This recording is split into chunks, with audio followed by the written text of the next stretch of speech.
Hey guys, Chad with Bulletproof Designs.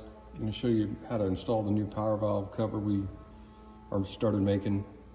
So I've already removed the old one, and you want to remove these two bolts and use the supplied bolts that we provided. So get the power valve cover up there, take the M5 by 30, put it on the bottom, get it started.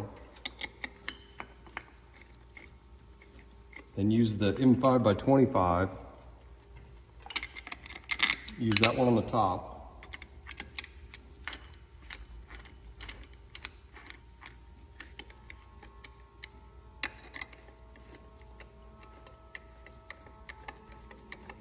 And then you want to take the supplied zip ties that we sent you, loop them through the hole, hook the wires.